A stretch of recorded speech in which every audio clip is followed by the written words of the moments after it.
அன்பார்ந்த முருக பக்தர்களே வணக்கம். நான் ஜெயமிஸ் கோபி. இன்று செவ்வாய்க்கிழமை ஒரு 2 பேர சந்திச்சேன். அதில ஒருத்தர் உண்மையிலேயே ஒரு அமானுஷ்யமான மனிதர். இன்னொருத்தர் ஒரு பெரிய ஜோதிடர். அதுக்கு கிட்டத்தட்ட இந்த சந்திப்பு ரொம்ப நாளா தள்ளி தள்ளி போயிட்டே இருந்து, இது இன்னைக்கு தான் முருகப்பெருமான் கருணையால அவர பார்க்க வேண்டிய சூழ்நிலை அமைஞ்சது. அவரும் ஒரு விஷயத்த சொன்னார். அந்த யோகம் வந்தா தான் ஒரு விஷயத்த நம்மளுக்கு இந்த பிரபஞ்சம் காட்டும். அதேபோல இன்னைக்கு நெறைய விஷயங்கள அவர் சொன்னார். அதில என்னோட கர்ம ஆராய்ச்சிக்காக நான் அவர முக்கியமா சந்திக்க வேண்டியதா இருந்துச்சு. நான் சொல்ற விஷயமும், அவரு ஜோதிட ரீதியா சொல்ற விஷயம் அடிக்கடிக்கு ஒத்துப்போகும். நீங்க என்னைக்குமே வர துன்பத்த அனுபவிச்சிரணும். எப்ப நீங்க தப்பிக்க நெனைக்கிறீங்களோ, அப்போ அந்த துன்பம் வேற விதமா உங்கள அடுத்த லாக் பண்றதுக்கு தயாரா இருக்கும்.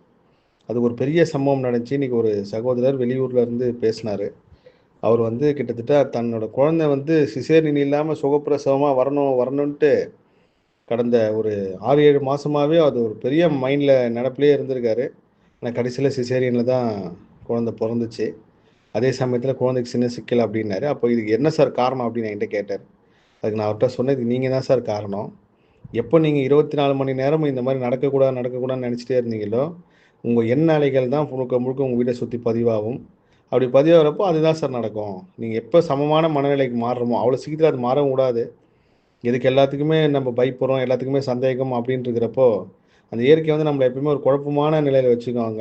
அந்த ஊழ்வினை, கர்மவினை மாறவே விடாம அது நம்மள பார்த்துக்கிட்டே இருக்கும். எப்போ நம்ம எங்க ஒரு தெளிவான ஒரு இடத்துக்கு போறோம். இந்த இடத்துக்கு போனா நம்ம வாழ்க்கை மாறுதுன்னா, கண்டிப்பா போகக்கூடாது. அதனால தான் எந்த கோயிலுக்கு போய் உங்களுக்கு பிரச்சனை வருதோ, அந்த கோயிலுக்கு நீங்க தொடர்ந்து போங்க. உங்க வாழ்க்கை மாறும்னு சொல்லி என்னோட கர்ம ஆராய்ச்சியில சொன்னது. ஸோ, இன்னைக்கு சந்திச்ச ஒரு ஐயா ரொம்ப அற்புதமா சில விஷயங்கள் சொன்னாரு. நெறைய ஜோதிடர்கள் சந்திச்சிருக்கேன். என்னோட ஆராய்ச்சிக்காகவும் சந்திச்சிருக்கேன். என்னோட ஜாதகத்த பார்க்கறதுக்கும் நான் சந்திச்சிருக்கேன். அதுல இவரு ஒரு தனிப்பட்ட முறையில சில விஷயங்கள் உண்மையிலேயே சொன்னாரு. கண்டிப்பா ஒரு விரைவில் யார் என்னன்னு நான் பதிவு செய்றேன்.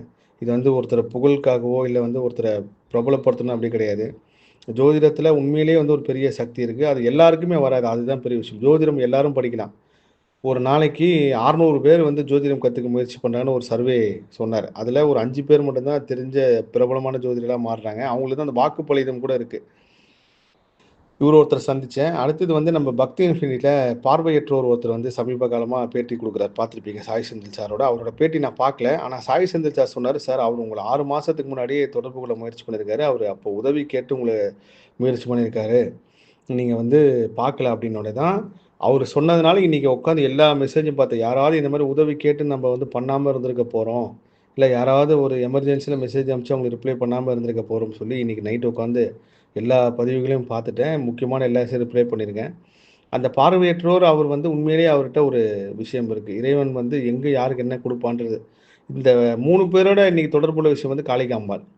ஸோ காளிகாம்பாள் அம்மா எப்படி பெரிய அதிசயம் பண்றாங்க. கிட்டத்தட்ட அந்த அம்மா நம்மள இவர் மூலியமா கூப்பிடுறாங்க திரும்பன்றத உணர்ந்தேன்.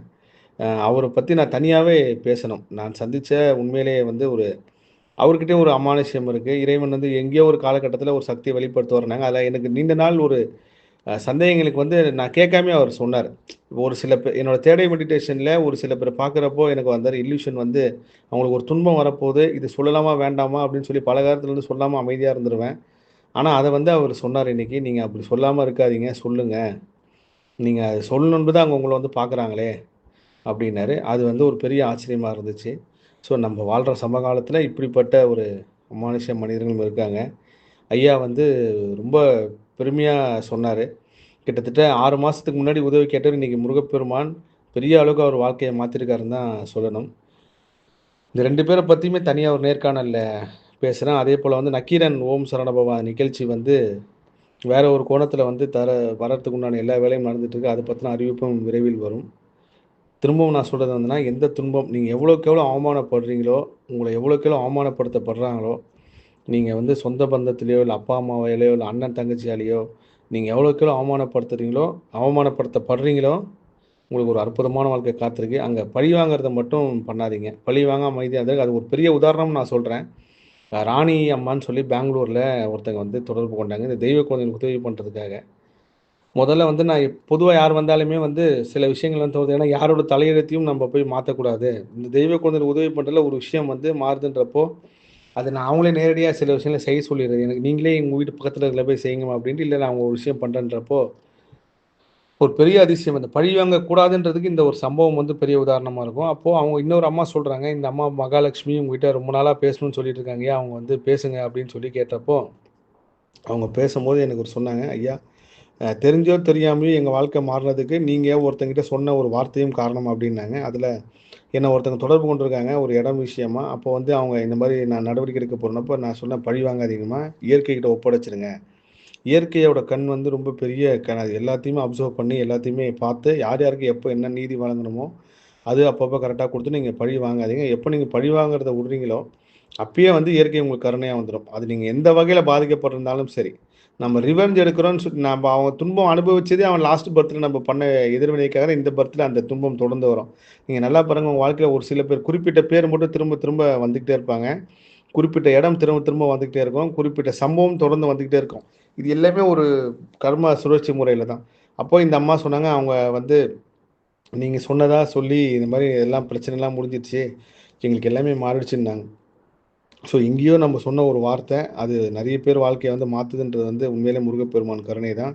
அதில நம்ம ஒரு சிறு துரும்பா இருந்து செயல்படுறோன்றப்போ ஆச்சரியமா இருக்கு. நீங்க எவ்வளோக்கு எவ்வளோ மன்னிக்கிற குணத்த வளர்த்துக்கிறீங்களோ, எவ்வளோக்கு எவ்வளோ பழி வாங்குற குணத்த விடுறீங்களோ, உங்களோட தலைமுறைகள் வந்து அற்புதமா வாழும். இந்த திடீர்னு ஒருத்தங்களுக்கு ஒரு அதிர்ஷ்டம் கிடைச்சு, அவங்களுக்கு அதுக்கப்புறம் எந்த வறுமையும் இல்லாம நல்லா இருப்பாங்க அப்படின்னு பார்ப்போம்ல, அது எல்லாமே இந்த குணம் இருக்கிறவங்களுக்கு கண்டிப்பா அது நடக்குது உடனே. சந்தோஷம். எல்லா புகழும் முருகனுக்கே. நன்றி.